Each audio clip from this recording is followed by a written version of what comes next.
Ladies and gentlemen, get ready to embark on a journey like no other. Welcome to the Glum Lot Podcast, your go-to destination for a unique blend of recovery and discovery. I'm Brett. And I'm Mark. And in this podcast, we will endeavor to create a safe and uplifting space for our guests and listeners to share their stories with sincerity and a touch of humor. Remember, we are not a Glum Lot. The Glum Lot Podcast is more than just a source of entertainment. It's a beacon of hope, proving that even in the darkest moments, recovery is possible. Every story we share carries the power to inspire positive change. So buckle up, get ready to listen, and join us in discovering the strength that lies within every individual's journey. This is the Glum Lot Podcast, where humor meets hope.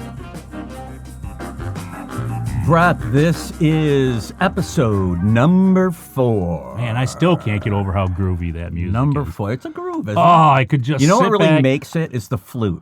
Oh, I know, jazz flute. Yeah, right? yeah. It's very cool. I could just see it's like the Moody Blues or something. For I, anybody you know, that it would makes even me know who think that of. is. It makes me think of Jethro Tull. No, it makes me think of the Anchorman, the movie Anchorman. Remember when he came out with the flute? Oh, gosh. Loved it. Oh, Love man. it. It just So- makes me want to sit back with a big spliff and chill. No, Oh, stop. I'm sorry. Why would you say that? I guess something I've been hearing about, Yeah. you know, and I always talk about what I hear about, but Right. is this new thing. In our state, they've legalized marijuana for all intents and purposes. New York So, State, Colorado, everywhere. yeah, really. everywhere. I And- smell it everywhere I go. Oh, I do. I think it smells like kielbasa. I actually don't mind the smell of it, but just Really? the fact that everybody's getting high constantly, I'm like, how are these people driving? Well, How that's are these where it's all people- I smell it. How are these people functioning? And they're a mile ahead. Yeah, It's crazy. Yep. So it's coming in. It's coming into is. our situation. Coming into mainstream. Yes, and It it's is. also coming into the rooms. It is. And, well, not literally in the rooms, thank goodness, but Right. I hear people that are trying to work the program and they are kind of being advised somewhat. I heard that somebody was advised to try this By marijuana maintenance program. By somebody in the medical field? Yes. Well, you know, it's not for me. I can say that. Yeah, not for me but either. yeah, it's also called California sobriety. Oh. Yeah. And to me, a mind-altering substance is a mind-altering substance. Right. You know, if I'm going to alter my mind, I'm not going to use a substance. I'm going to use a program. I'm going to use my spirituality. I'm going to use meditation. I'm going to use prayer. I'm going to use the steps. I'm going to talk to another alcoholic. That's the way it works. If I go from relying on one substance to relying on another substance to feel good, I've accomplished nothing. Yeah. know? I mean, I want to rely on my higher power. I Yep. don't want to think Captain Crunch is my higher power. Agreed. You know, right? Agreed. Yeah. But, you know, the one thing that came up and I was thinking is the saying changing addictions is like switching seats on the Titanic. Right. The boat's And it- going down. And it kind of is, right? First Because- class and whatever, steerage. You're all going down. Yeah, going down. So, you know, Right. And you know what? Marijuana is not a lifeboat. no. It's not. Oh, no. The If anything, it lifeboat- makes me sink in the couch. The lifeboat is sobriety. It is. And the word sobriety, especially nowadays, encompasses more than just alcohol. Yeah. I mean, you can't do drugs. You can't, in my opinion, you can't do drugs and stop drinking and consider yourself a sober individual. Yeah, because like they say, alcohol is just the symptom, right? Right. It's much more than that. Stopping drinking is important. Obviously, we have to have sobriety to avoid it altogether. Right. But we you know, have to also work on the thing that's causing us to do that, and that's usually living upstairs in our heads. right. And out there in Glum Lot, in the Glum Lot community, you know, people may think differently, and to each his own. Yeah. I say, this is just my opinion, and it's Brett's opinion. It's, you know, my opinion formed over 3 decades of being sober. That I've never seen anybody that still smoked pot or still used drugs improve their lives, even though they stopped drinking. They might have got in less trouble, less DWIs or whatever, because alcohol has that with it. But that the change is not there. And listen, Psychic I change. know. I have experienced it where somebody is dealing with a fatal disease or they are struggling with just awful pain. I know it works. It worked for them. But for people with addictive personalities and addiction, I have a hard time with it. And like you said, it's our opinion. It's our opinion. Yeah. But speaking of opinions, everybody's got one of those. I have a very high opinion of our next guest. Me too, actually. Yeah. Oh, good friend, good guy, just an all-around good guy. Not a first-time winner. No. He'll tell his story. Yeah, we'll let him. So you'll hear that. But I want everybody out there in Glum Lot land to please welcome our good friend Derek. And he's unbelievably handsome. Oh, he's a beautiful man. Oh my God, Derek. All right, so Derek, introduce yourself to the people. Hey, I'm Derek, and I'm an alcoholic. Derek. And what is your sobriety date, sir? Well, my sobriety date is June 2nd, 2019. So All right. I'm just coming up on 5 years. We welcome you to the Glum Lot community. We're glad to have you here. And let's just start with a little of your story. Yeah, well, I'm coming up on 5 years now, so I'm pretty much an expert in sobriety, as they say. course. Yes. Once That's you get to funny. the 5-year mark, then you pretty much know everything. It only took me 5 days. Yeah. So backing up in my story a little bit. Yeah. So, I would say throughout high school, until I graduated, occasional drinking and the typical partying, I think. Right. Moderated, no issues, right? But I think my drinking career really started to enhance when I was in my early 20s. So progressively, it got worse and worse. And, I have a drunk-a-log that I don't want to get too much into. But I would say the first experience I had with somewhat of being sober was doing a therapy. And that was more of like a nudge from the parents. So your parents see your behavior changing. They see you drinking more frequently, right? Oh, yeah, but I'm in my early 20s, so that's normal, Right, so you think, this is what people do, right? And also at the same time, you're not just drinking. No. So I was introduced to some other substances when I was in my early 20s, right? Mm-hmm. They really enhanced me to be able to drink more, Oh, nice. and Nice. stay up longer. That's always Nice. good. Yeah, and at the time, it seems quite normal. Yeah. Did you like it? It was fun, right? Early 20s, and, I'm kind of learning how to live, right? I thought being an adult, and I thought I would just kind of phase out of that, So I did the therapy. You know what's funny is some people do. Yeah. They're so weird. I never did. But what happened was, Grow though, up. is when I'm going to this therapy, right, it really taught me on how to hide my alcoholism better, right? So what prompted you to go to therapy? well, I'd say that was 100% on the parents. So your parents were like, dude, you need to go do something. Yeah, there was signs of it, right? As a good alcoholic or getting into being an alcoholic, I was the last person to see those tendencies, right? Mm-hmm. And it didn't get too bad, right? I didn't have any issues. I wasn't arrested and I didn't lose my job yet. Oh, So- one of the not yet. No, yeah. Very nice. So you go to this therapist, and does the therapist discuss alcohol or drug use with you? Yeah. You get the testing, when you get there, and then you talk about, what's going on, and at that point in time, I'm not in any type of recovery but that, okay? So my thought process for me is that, I'm in my early 20s, I'm just figuring out life, and maybe it's a little bit too much, but, I'm going to grow out of this phase, okay? Mm-hmm. So you're thinking, I'm doing what normal people do, I'm just doing it better.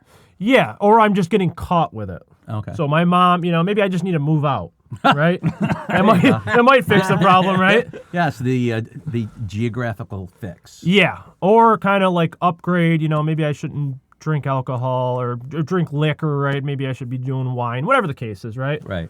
Or space it out more, you know? Change anything, you just don't stop. Exactly.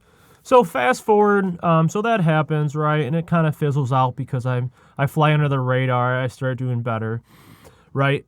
But the alcoholism gets worse, right? So a couple of years go by, and it's consistently getting worse and worse. Issues of not being able to come to work, So the unmanageability starts to increase. it does start to increase. And other people are starting to see it. Yeah. Are you?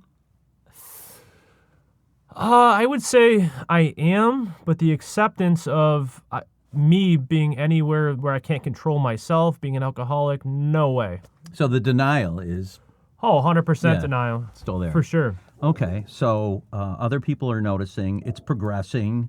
You're starting to see the signs of unmanageability, but you're denying that. And so what happens? So, I lost an opportunity at my job, i.e., I got fired. What were you doing? Well, it's the lack of doing. So it was. I meant for employment. I was doing nothing. I worked for a family business. Oh, okay. All right. So how embarrassing is that, right?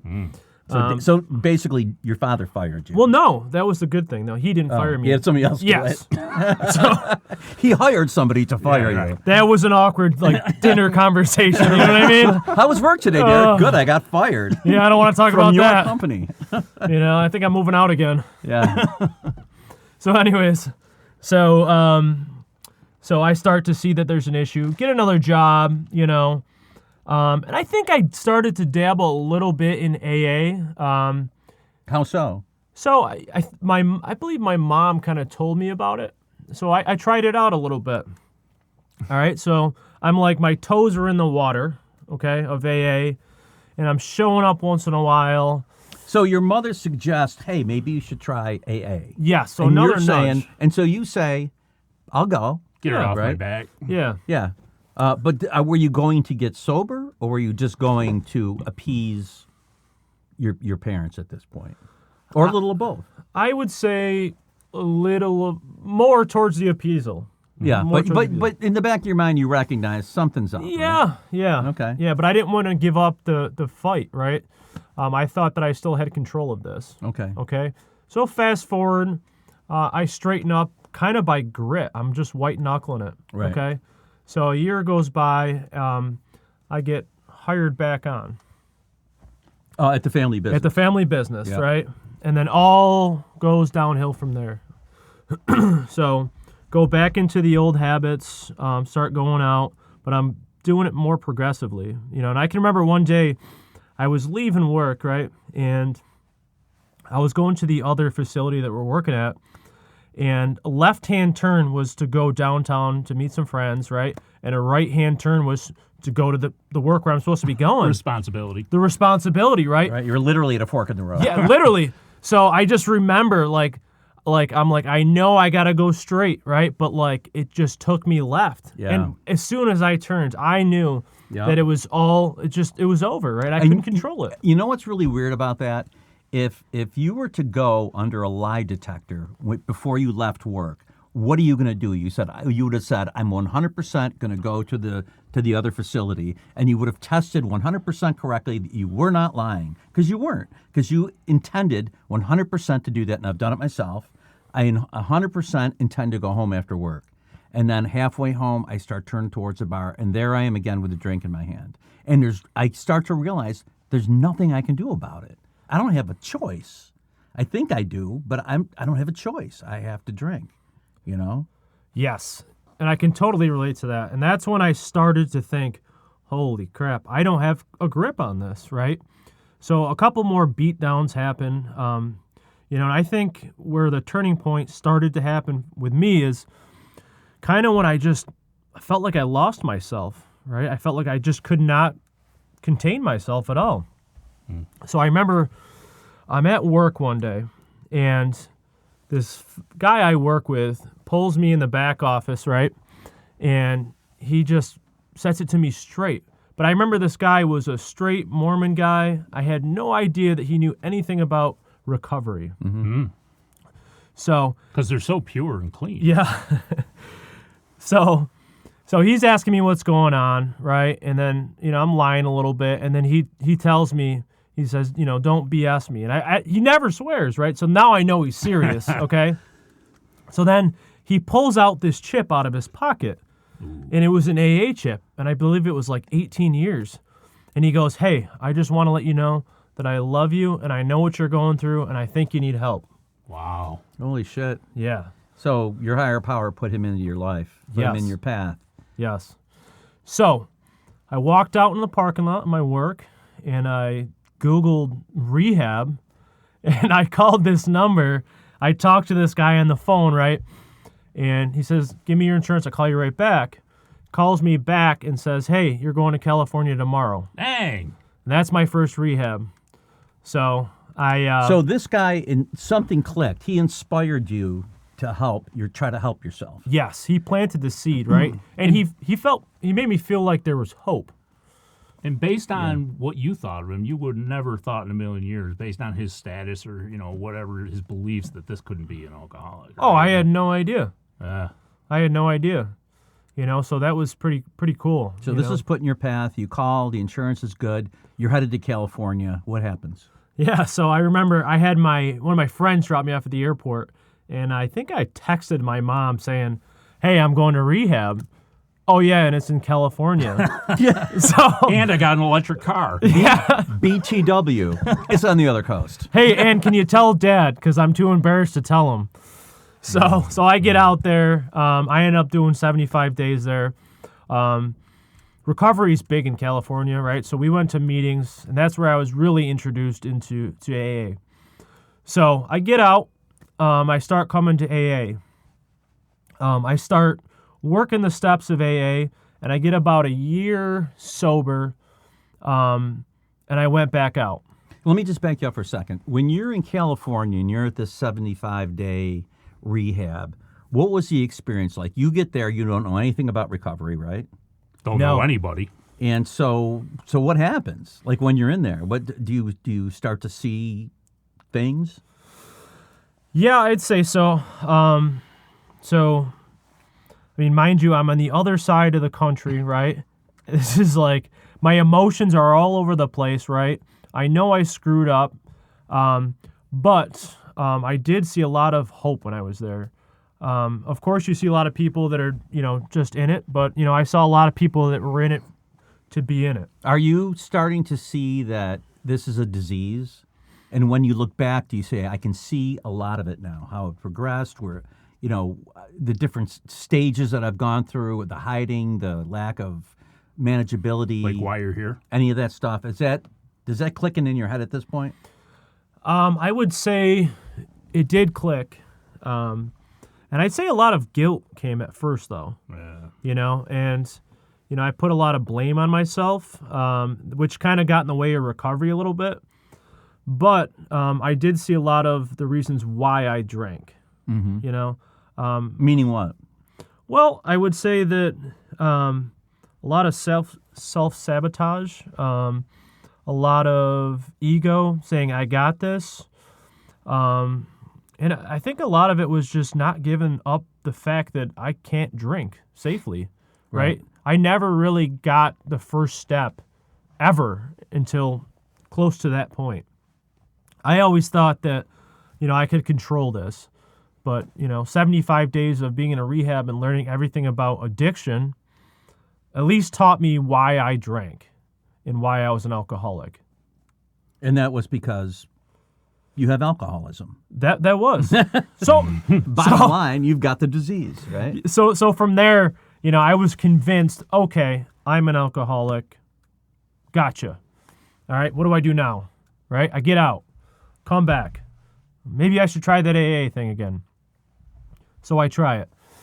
And I'm in AA, and I remember my first, 30, 60, 90 days were rough in AA. Were you going to a lot of meetings at the time? I would say probably 3 to 4 a week. Okay, so you weren't doing the 90 and 90. Did you have a sponsor? I did not have a sponsor until I probably hit 7 months. Okay, so you're doing it the hard way. And then my sponsor fired me. Now, you said you had done some step work. How far along was that? So previous to the rehab, I looked at him on the wall. Oh, yeah. So that was my version of the step work before, right? Okay. Right, I've read them. Yeah. Yeah. So and I could read, right? I understood them, right? Not that I was going to do them, but, that was my version of the step work at first. Right. I've read a cookbook. I'm pretty sure I'm a head chef at a Michelin star restaurant. Exactly. So I would say, I get out of the rehab, I'm doing AA, but looking back at it, as they say, you got to be in the center of the table. I was on the table, but I was very close to the edge. Right. So you were around AA. I was. I was definitely not immersed in AA. Now, why do you think that was? What was holding you back?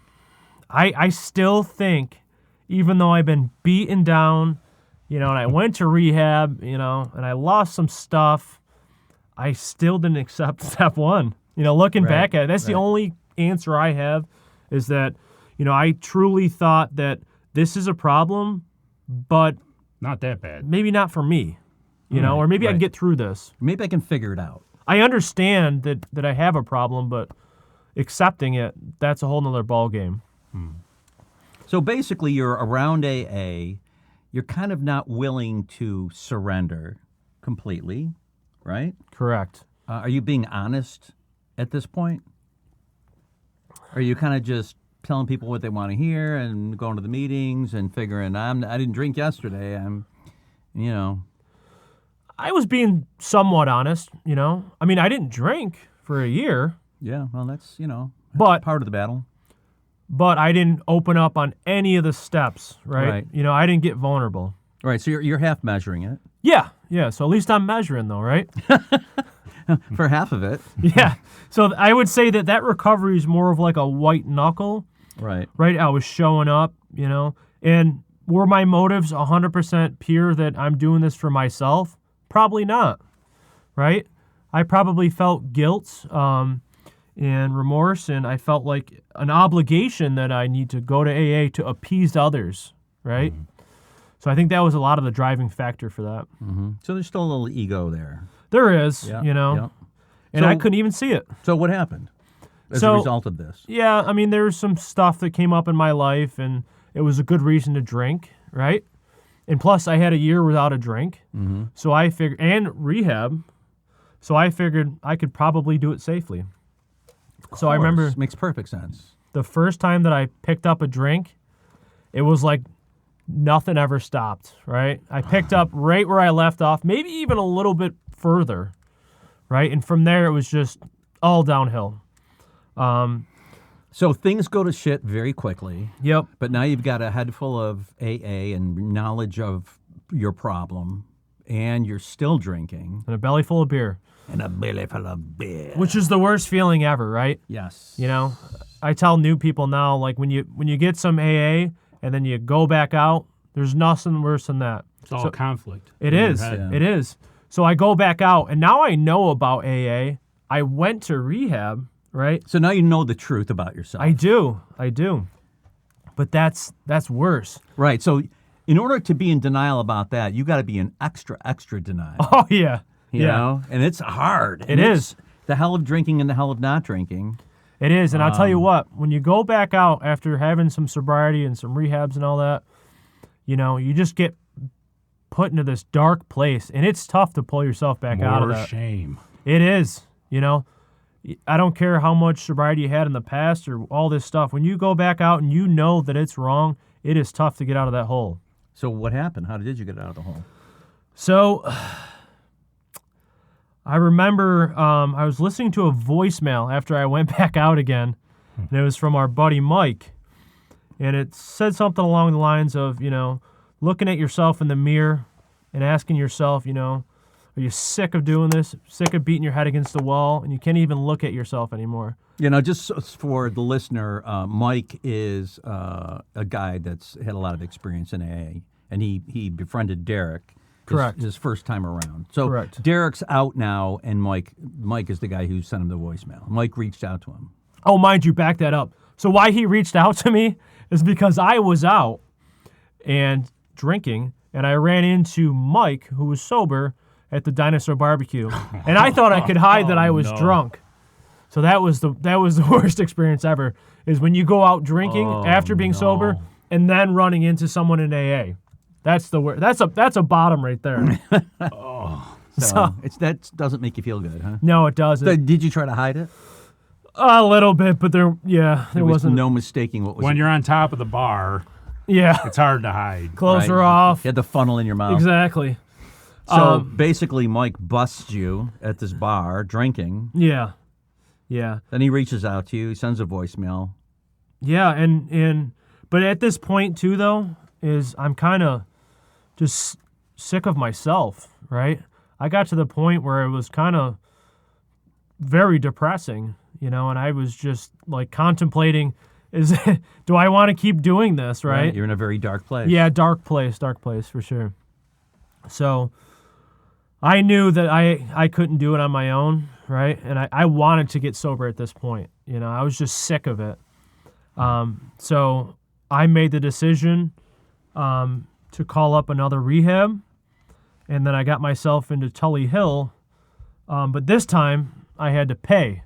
So I remember I didn't have money either, right, because I'm spending it. So I had to go to my bank and get a loan for $7,000 for my copay, and then go to rehab. So The worst part was about that, though, is now I got to tell my parents and family and friends that I'm going back to rehab because I have an alcoholic problem, right? And here I'm thinking that they don't really know about it. Right. They know about it. They know about it. Yeah. They knew about it before you did. Yes. But so now you've taken out a loan. You got some financial skin in the game, which is not a bad thing, right? Yep. And you show up at Tully Hill, which is a local rehab here in our area. And what's your experience there? Well, I'll tell you what. So when I walked in the doors of Tully Hill, it was like a weight was lifted off my shoulder. I didn't have that feeling ever before when I was attempting to get sober. When I walked in those doors, I wanted to be there. I was fully vested in getting sober. You were just done. I was. And to me, like, I needed to pull myself out of society and just work on nothing but sobriety. So you entered these doors and you're like, you know what? I think I'm finally ready to listen Yeah. and surrender, Yeah. right? And did you seize that opportunity while you were in the rehab? Oh, I did. Yeah, I took it very seriously.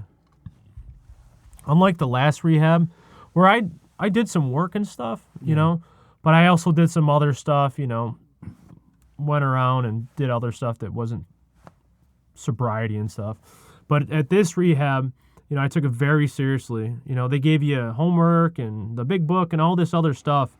And I took that to heart. I took it very seriously. And I spent 25 days there. And I tell you what, I made every day there count. So I do the 25 days there. And then they recommend that I do an outpatient program. Yeah. So that was I think a year long. So I ended up opting into doing the outpatient program. But I remember the first day I get out of Tully Hill, right? Now, I did 25 days of busting my butt, working on myself, right? In my thinking, right, I'm like, you know what? I'm going to do something for myself. I'm going to take a day off. I'm going to go fish. I had all these grandiose plans. I'm not going to drink, but I'm going to just take a day off of sobriety, whatever, because I just did a lot, right? And I remember I was talking to Mike the night before I got out, and he asked me what my plans were, and I tell him that, and he laughs and says, I have plans for you. So, Oh, boy. I got a plan for you. yeah. So let's just say that first month of sobriety, I did a lot of service work. Uh-huh. Yeah. Great. Yep.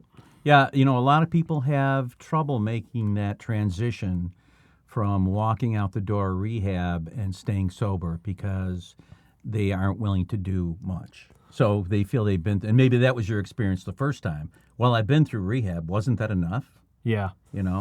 And it's not, because it is one day at a time, and it takes constant action. It does. You know. It does. Well, that, and you get out those doors, and you've been very regimented. You've got a sense of freedom now, a little bit of freedom, and you've got your your knowledge now. So I'm sure that kind of Right. And justified what you were thinking. I think the thing is that alcoholism is sitting back there in the back of your head while you're doing this rehab experience, and it's just waiting for you to get out and out of this safe environment, and it's all ready to go. And it's like, hey, you know what? You haven't had a drink in 28 days, and you've been working on yourself so hard. Just take it easy. You don't need to go to meetings right now. You know, Right. Let's go back and see our old friends and show them how sober we are. Ooh, yeah.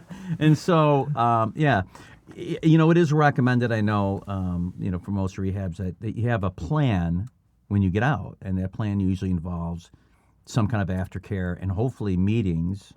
And if you're fortunate, you know some people on the outside who are involved in AA and you can hook up with them immediately. And, you were lucky to have Mike in your life at that point because he understood where you were and what you needed. And even though you couldn't go and get it for yourself, he put it in front of you. And he suggested some service. Yeah. Get you out of your own head. Yeah, and I think else. I was a lot more committed this time. And I kind of learned, I did learn on a lot of the reasons why I wasn't fully invested into recovery. Tell us some of that. Well, the first thing is I never made it the number one priority. Right. It wasn't your primary purpose. Correct. Right. So if I didn't understand that, nothing else mattered.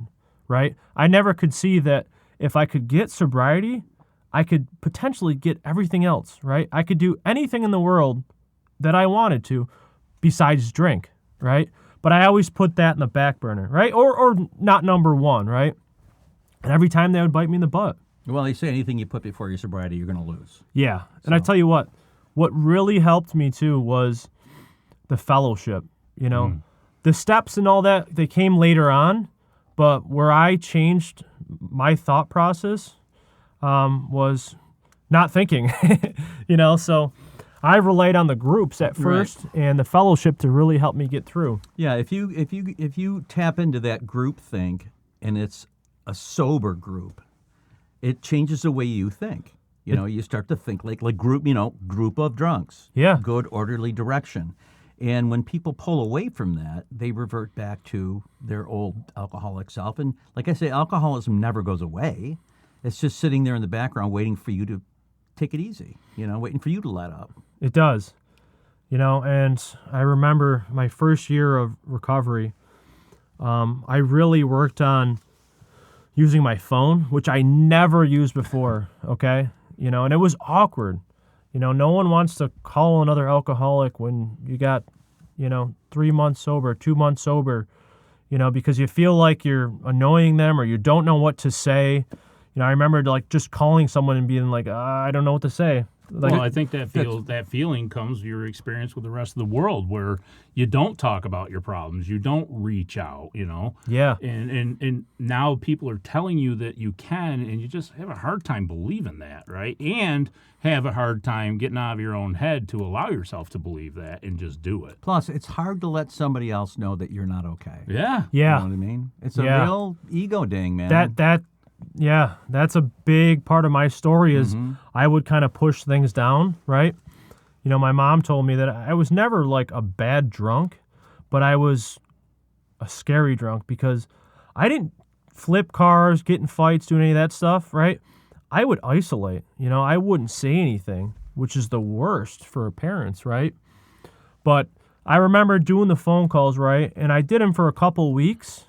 And then all of a sudden, my phone was ringing. I didn't even have to call anyone. What? Yeah. Everyone in AA is calling me now. Yeah. So I'm just like, oh, maybe I'm popular. What's going on here? Yeah. Well, you're quite popular. I'll tell you. Yeah, I tell you. Aren't I the popular one? I know. Well, yeah, that's the way it works, man, is you reached out and people thought, the way I saw it was, this guy wants this. And boy, if somebody wants this, there's nothing like an alcoholic that is going to give it to you. We are going to help you in every way we can, and that's what we do, because that's what people did for us. And it makes us feel good. And I always thought a real throwaway line was when my sponsor said, when you call me, it's helping me. When you first said that to me, I'm like, oh, what a bullshit line. You're trying to make me feel like I'm not bugging you. But then when people call me out of the blue, it helps me immensely. Yeah. You know? And so you're in the fellowship. It's starting to click. It is. You're making a lot of meetings. I am. You're still in your outpatient. Yep. And so what ends up happening? So unlike a lot of people, I graduated outpatient, right?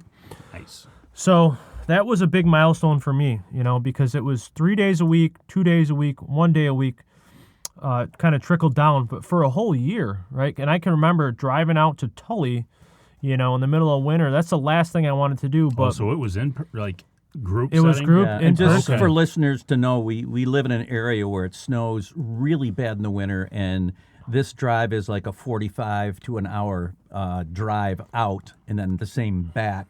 So the commitment is challenging to keep all the time, and so, but you did it.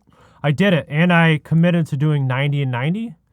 So what was great, but was also a lot of work, was I remember going to a meeting at my outpatient, getting out, middle of winter, right, driving 45 minutes, and then having to hit a meeting on the way home. Nice. Yeah. So I said, That's this some time good AA I am right not there. going to make an excuse on why Yeah. I can't do 90 and 90. And you know what's funny is I remember driving out 45 minutes in the snow to go meet people at a bar. Oh, that was And no that was problem. easy. And then driving back was a 45 sport. minutes and then still having to stop and get a gram of Coke. Exactly. So it's not like it's something More we've never snow. done before.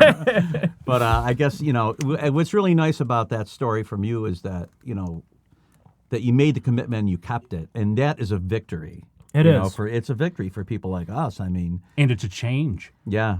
It is.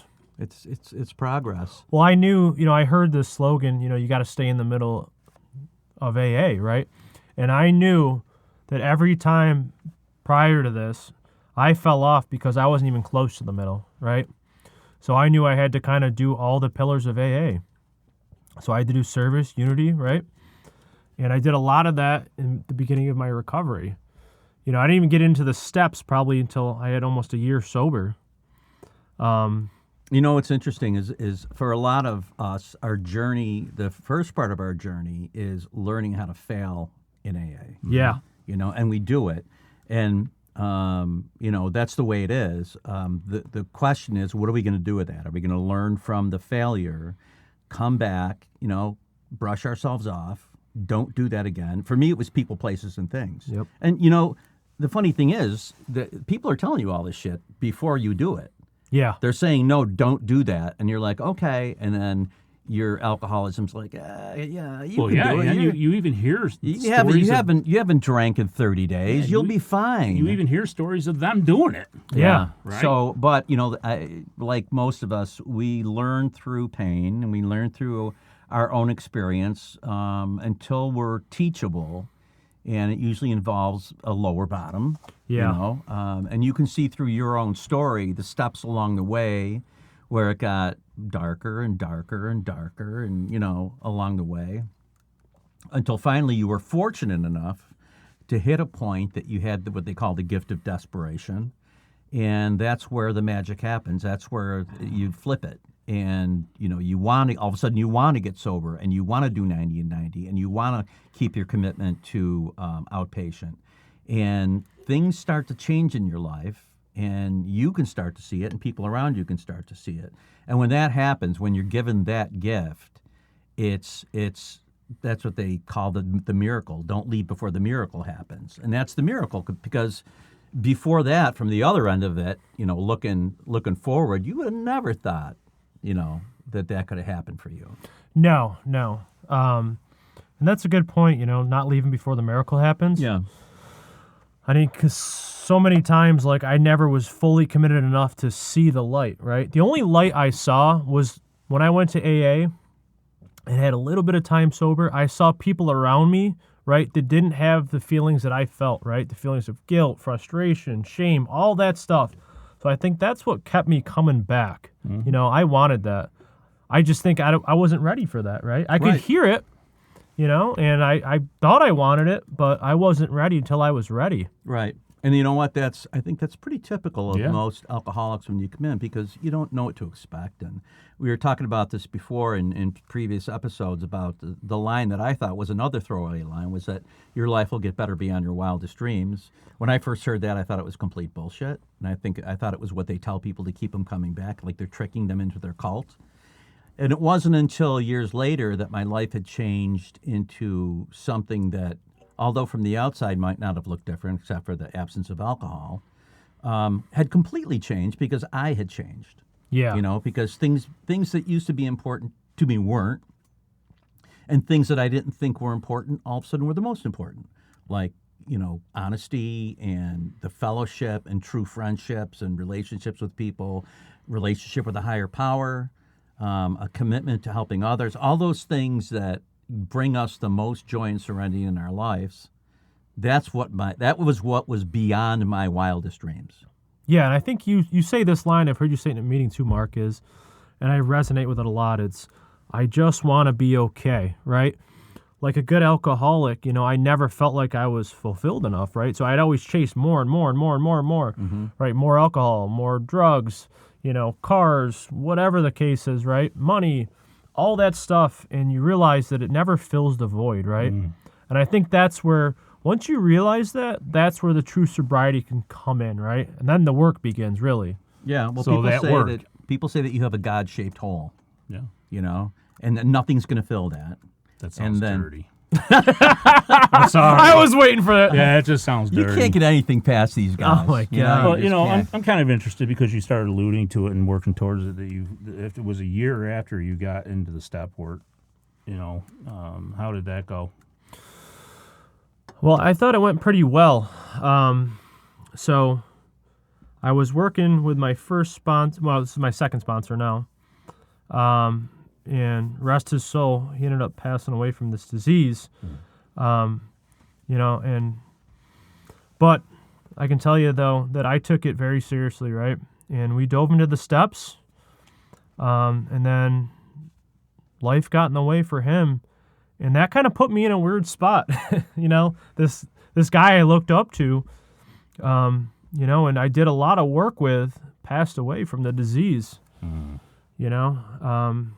So that was a hard pill to swallow, but it really showed me that, I'm no better than anyone else in this program, right? Alcohol is just as close to me as to anyone else. So that was tough. So I finally get a couple more sponsors till I find the right one. And then we start working the steps. And I would say the way we took it was pretty good. I think we did about a step a month, if I can remember.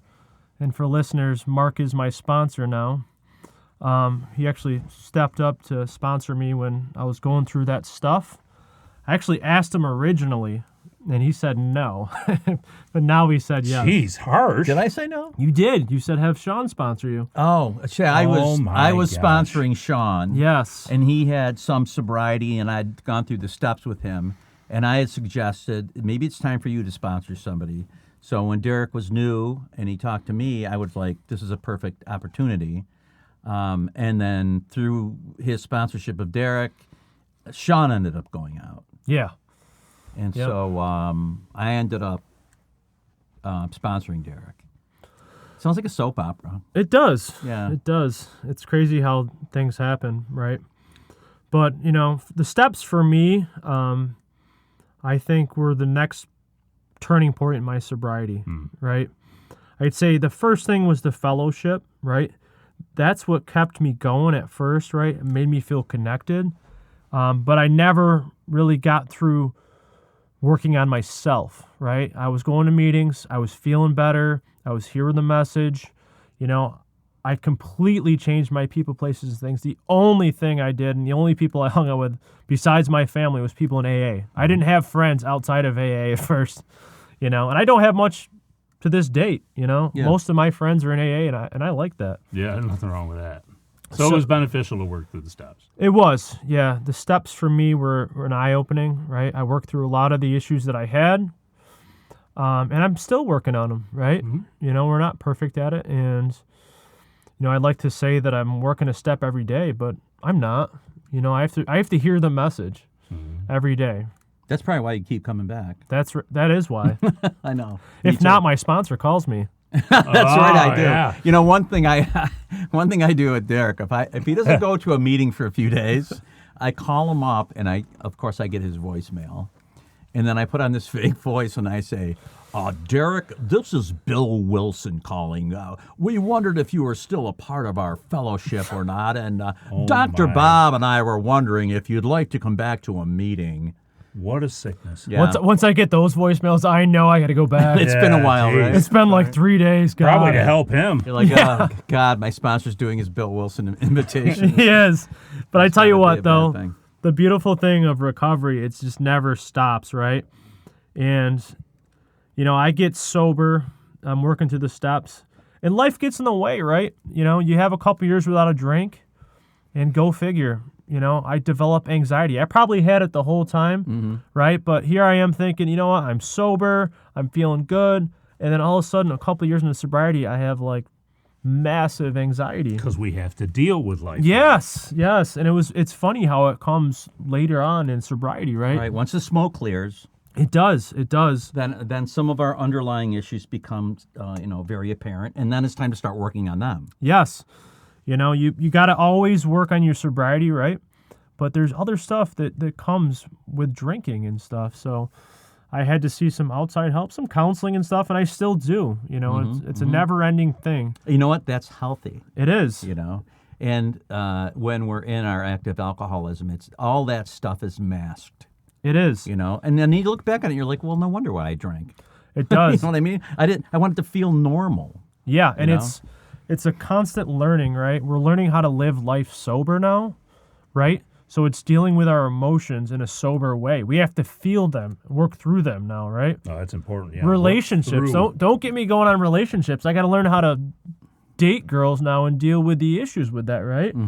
Without overreacting and all these other codependencies and stuff. You hear in the rooms that when you start drinking alcoholically, your emotional growth stops. It does. So for a lot of us, we're coming into the program with the emotional maturity of a 17-year-old kid or whenever we 10. started drinking. Yeah. Oh, I was You were a 10. 10-year-old female, right? Yeah. Oh, we trust have me. got a long way to go. What? I just went with it.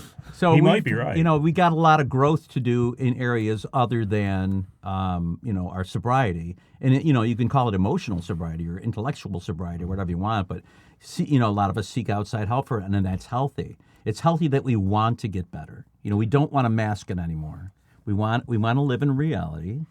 It does, and, I've seen therapists. I've done outside help. I've read books, right? And they all help a lot. But I tell you what, every book I read or every therapist, right, I can connect something that I've learned in sobriety to that. Yes. It's funny. Like I'll learn something, I'll read a book, right, on something, and then I'll think about that, and I was like, wow, that's recovery, Right. Sounds like right. AA. It is. Right. But I That's hear it in a different message, right? Yes, like whenever I hear the word surrender, or there's a lot of little catchphrases and words, in AA, of course, but we relate them to things outside of the rooms or outside of recovery, and they're still true. They are. They're universal truths, It's a good living. Any problem that I have, right, if I just stop and think about the Serenity Prayer, I'm probably good. Yeah. Now, do I do that in the heat of the No. moment? No. It's not Of course your go-to. not. It's your last choice. No, hell no. Yes, of course. No, but I'm learning a lot how to deal with that better now, right? Pausing and... Yeah, excellent. All right. Well, we're kind of at the end of our time here on the Glum Lot Podcast. But Derek, thanks so much for being here. Yeah, thanks, guys, for sharing putting me with in. us. And I'm Mark. I'm Brett. And I'm Derek.